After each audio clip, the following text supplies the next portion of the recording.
Kali ini kita akan melakukan praktikum mengenai pemeriksaan urin protein dalam asam asetat. Untuk asam asetat yang bisa kita gunakan itu kisaran asam asetat 3% sampai 10%. Namun biasanya orang menggunakan asam asetat 6%. Kemudian namun sebagian orang juga menggantinya dengan menggunakan larutan dapat 4,5. Maksudnya yaitu campuran antara asam asetat dengan natrium asetat. Harapnya dengan reagen ini protein yang terdapat di dalam urin itu dapat terpresipitasi. Kelebihan daripada metode yang akan kita lakukan yaitu analisisnya cukup akurat. 0,004% kadar protein terdapat dalam urin itu bisa dinyatakan dengan percobaan ini. Oleh karena itu percobaan ini bisa saja kita sebut sebagai analisa semi kuantitatif. Sementara kelemahannya metode ini tidak dapat dianalisis kepada urin encer yang memiliki BJ yang rendah karena akan menghasilkan negatif palsu. Pemeriksaan yang akan dilakukan bertujuan untuk mendiagnosa ginjal. Maksudnya bagaimana kondisi ginjal kita pada saat ini. Jadi untuk pemeriksaan protein dalam urin ini bertujuan untuk memeriksa protein, apakah urin kita mengandung protein atau tidak. Untuk teknisnya diisi tes tube dengan urin kira-kira 3-5 cc atau saya menggunakan pipet tetes, itu saya ngisinya 5 drop untuk tes tube pertama dan tes tube kedua. Tes tube yang satu untuk analisis dan tes tube kedua itu dapat digunakan untuk sebagai pembanding. Sebetulnya analisis protein urin kita juga dapat menggunakan urin pagi.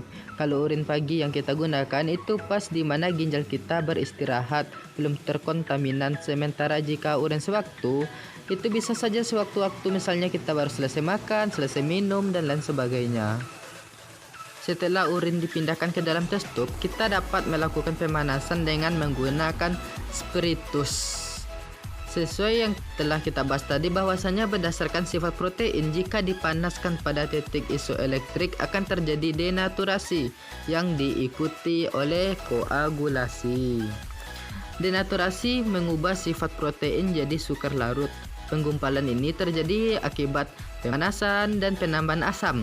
Denaturasi ini sebetulnya itu perubahan terhadap struktur sekunder, tersier, kuartener daripada molekul protein tanpa pemecahan ikatan-ikatan kovalen. Biasanya ketika urin mau mendidih, maka urin itu akan keruh. Mari kita lihat. Seperti ini kira-kira proses pengeruhan urin ketika dipanaskan. Perhatikan dengan seksama di dalam tes tube yang dipanaskan. Seperti itu kira-kira. Urin mulai keruh, berubah warna.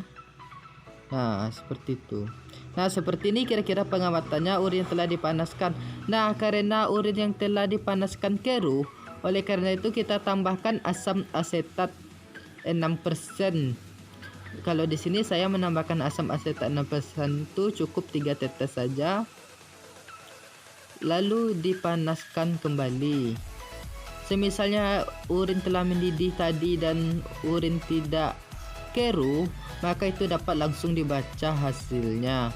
Namun karena urin keruh, oleh karena itu kita tambahkan asam asetat dan lalu kita panaskan lagi hingga kira-kira hampir mendidih, lalu kita baca hasilnya. Kita dapat menginterpretasikan hasilnya sebagai negatif tidak keruh atau jernih, positif 1 keruh ringan, positif 2 keruh berbutir, positif 3 keruh berkeping, positif 4 keruh menggumpal. Ini biasanya kalau pasien positif 4 dah jelas gagal ginjal ini. Setelah itu dibandingkanlah dengan urin awal kita tadi. Seperti itu perbandingannya ya. Tes tube yang berisi sampel untuk analisis itu dibandingkan dengan tes tube yang berisi sampel yang murni. Maka seperti ini perbandingannya. Berarti ini dapat dilaporkan bahwasanya positif 1 keruh ringan, kisarannya 0,01% hingga 0,05%. Maksudnya Sampel urin yang telah dianalisis ini hanya keruh ringan, tidak disertai oleh butiran-butiran yang mengendap.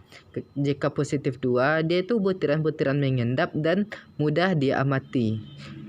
Sekali lagi, untuk pelaporan hasil akan negatif jika tidak keruh atau jernih. Positif 1, keruh ringan, tidak berbutir 0,01% hingga 0,05%. Positif 2, keruh berbutir 0,05% hingga 0,2%. Positif 3, keruh berkeping 0,2% hingga 0,5%. Positif 4, keruh menggumpal, yaitu besar daripada 0,5%. Sampai di sini dulu praktikum kita pada hari ini. Jadi saya berharap kembali kepada Ananda semua untuk rajin dalam menjaga salah satu organ yang sangat berharga, yaitu ginjal, dengan cara perbanyak minum air mineral di siang hari dan kurangi air mineral di malam hari, serta minimalisirkanlah daripada minuman-minuman bersoda. Sekian dari saya.